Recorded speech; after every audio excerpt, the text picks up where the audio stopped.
What a unique and wonderful session this has been. Quelle session unique et merveilleuse nous venons d'avoir. Merci, chère Lodi et cher Enzo. Vous représentez si bien les magnifiques jeunes filles et jeunes gens de l'Église. Mes chers frères et sœurs, nous avons beaucoup entendu parler aujourd'hui du rétablissement de l'Église. L'Église même que notre Sauveur, Jésus-Christ, a établie pendant son ministère terrestre. Ce rétablissement a commencé il y a 200 ans, au printemps, lorsque Dieu le Père et son Fils Jésus-Christ sont apparus au jeune Joseph Smith. 10 ans après cette vision sublime, Joseph Smith, le prophète, et 5 autres personnes ont été appelés comme membres fondateurs de l'Église rétablie du Seigneur. De ce petit groupe, assemblé le 6 avril 1830, est née une organisation mondiale de plus de 16 millions de membres. Le bien que l'Église accomplit partout sur la terre pour soulager les souffrances des êtres humains et les édifier est largement reconnu.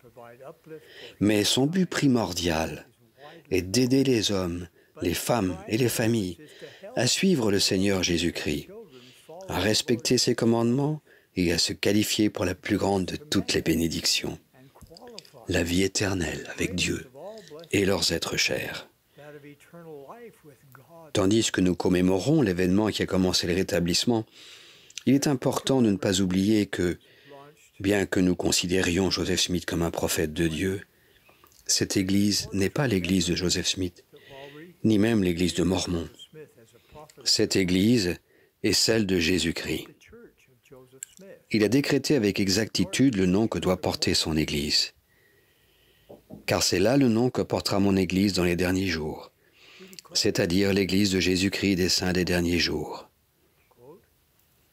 Il y a quelque temps, j'ai dit qu'il fallait que nous corrigions la manière d'utiliser le nom de l'Église. Depuis, beaucoup a été fait pour apporter cette rectification. Je suis très reconnaissant au président Ballard et à tous les membres du Collège des 12 apôtres qui ont beaucoup fait pour diriger ces efforts, ainsi que ceux qui concernent un autre projet que j'annoncerai ce soir. Dorénavant, les dirigeants et les départements de l'Église, les organismes liés à l'Église ainsi que des millions de membres et d'autres personnes utilisent le nom correct de l'Église. Le guide stylistique officiel de l'Église a été modifié en conséquence. Le site internet principal de l'Église s'appelle maintenant churchofjesuschrist.org. Les adresses électroniques, les noms de domaine et les chaînes des réseaux sociaux ont été actualisés. Notre cœur bien-aimé s'appelle maintenant le Cœur du Tabernacle à Temple Square. Nous avons entrepris cette action gigantesque parce que lorsque nous enlevons le nom du Seigneur du nom de son Église, par inadvertance, nous ne faisons plus de lui le point central de notre culte et de notre vie.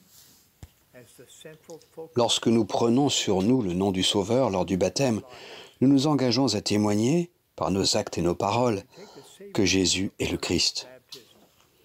Précédemment, je vous ai promis que, si nous faisions de notre mieux pour rétablir le nom exact de l'Église du Seigneur, il déverserait son pouvoir et ses bénédictions sur la tête des saints des derniers jours d'une manière telle qu'on n'en a jamais vu de pareille. Je renouvelle cette promesse aujourd'hui. Pour nous aider à nous souvenir de lui et à identifier l'Église de Jésus-Christ des saints des derniers jours comme l'Église du Seigneur, nous avons l'honneur de présenter un symbole qui indiquera la place centrale de Jésus-Christ dans son Église. Ce symbole inclut le nom de l'Église inséré dans une pierre angulaire. Jésus-Christ est la pierre principale de l'angle. Au centre de ce symbole se trouve la représentation de la statue en marbre du Christus de Thorvaldsen. Elle représente le Seigneur ressuscité et vivant, qui tend les bras pour accueillir toutes les personnes qui vont à lui. Symboliquement, Jésus-Christ est debout sous une voûte. La voûte nous rappelle le Sauveur ressuscité, sortant du tombeau le 3e jour après sa crucifixion. Ce symbole doit sembler familier à de nombreuses personnes, parce que nous identifions depuis longtemps l'Évangile rétabli au Christ ressuscité et vivant. Ce symbole sera dorénavant utilisé pour identifier visuellement la documentation officielle, les nouvelles et les manifestations de l'Église. Il rappellera à chacun que cette Église est l'Église du Sauveur et que tout ce que nous faisons, nous, membres de son Église, est centré sur Jésus-Christ et son Évangile. Mes chers frères et sœurs, demain est le dimanche des Rameaux, qui marque le début de la semaine spéciale qui s'achève avec Pâques. En tant que disciples de Jésus-Christ, qui vivons un moment où le monde est secoué par la pandémie de Covid-19, ne nous contentons pas seulement de parler du Christ, de prêcher le Christ ou d'employer un symbole qui représente le Christ. Mettons en action notre foi au Seigneur Jésus-Christ. Comme vous le savez, les membres de l'Église observent la loi du jeûne un jour par mois. Le jeûne est une pratique ancienne. Il a été observé par des personnages bibliques depuis des temps reculés. Moïse, David, Esdras, Néhémie, Esther, Ésaïe, Daniel, Joël et de nombreux autres ont pratiqué le jeûne et l'ont prêché. Le Seigneur a dit par l'intermédiaire des écrits d'Ésaïe, « Voici le jeûne auquel je prends plaisir. Détache les chaînes de la méchanceté, dénoue les liens de la servitude, renvoie libres les opprimés. » L'apôtre Paul a exhorté les saints de Corinthe à vaquer au jeûne et à la prière. Le Sauveur lui-même a déclaré que certaines choses ne se résolvent que par la prière et par le jeûne. J'ai dit récemment dans une vidéo diffusée sur les réseaux sociaux qu'en tant que médecin et chirurgien, j'ai un immense respect pour les professionnels de santé, les scientifiques et toutes les personnes qui travaillent sans relâche pour freiner la propagation de Covid-19. Aujourd'hui, en qualité de président de l'Église de Jésus-Christ des Saints des Derniers Jours et d'apôtre de Jésus-Christ, je sais que Dieu a tout pouvoir, toute sagesse et toute intelligence. Il comprend tout et il est un être miséricordieux pour le salut, pour ceux qui se repentent et croient en son nom. Par conséquent, dans les moments de profonde détresse, comme lorsqu'une maladie atteint les proportions d'une pandémie, la chose la plus naturelle que nous ayons à faire est d'invoquer notre Père Céleste et son Fils, le Maître guérisseur, pour qu'ils manifestent leur merveilleux pouvoir de bénir les habitants de la terre. Dans mon message vidéo, je vous ai tous invités à jeûner le dimanche 29 mars 2020.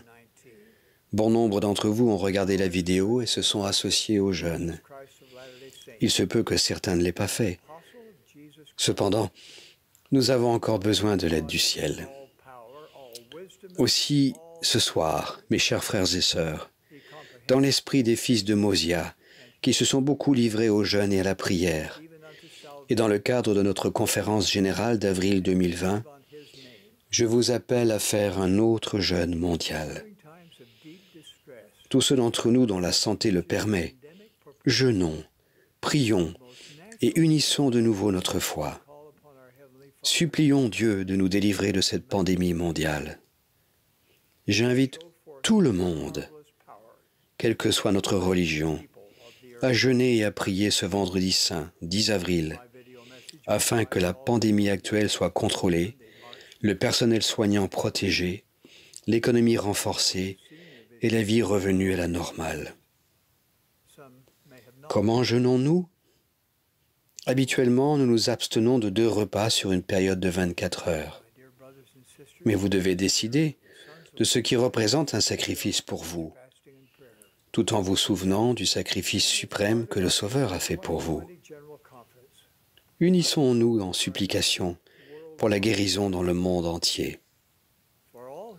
Le vendredi précédent Pâques est le jour parfait pour que notre Père Céleste et son Fils nous entendent. Chers frères et sœurs, je vous exprime mon profond amour et je rends témoignage de la nature divine de l'œuvre dans laquelle nous sommes engagés. Ceci est l'Église de Jésus-Christ des Saints des Derniers Jours. Il est à sa tête et dirige tout ce que nous faisons. Je sais qu'il répondra aux supplications de son peuple. Au nom sacré de Jésus-Christ. Amen. 2 meals or a period of 24 hours is customary. But you decide what would constitute a sacrifice for you as you remember the supreme sacrifice the Savior made for you. Let us unite in pleading for healing throughout the world. Good Friday would be the perfect day to have our Heavenly Father and His Son hear us. Dear brothers and sisters, I express my deep love for you, along with my testimony of the divinity of the work in which we are engaged. This is the Church of Jesus Christ of Latter-day Saints. He stands at its head and directs all that we do. I know that He will respond to the pleadings of His people. I so testify in the sacred name of Jesus Christ. Amen.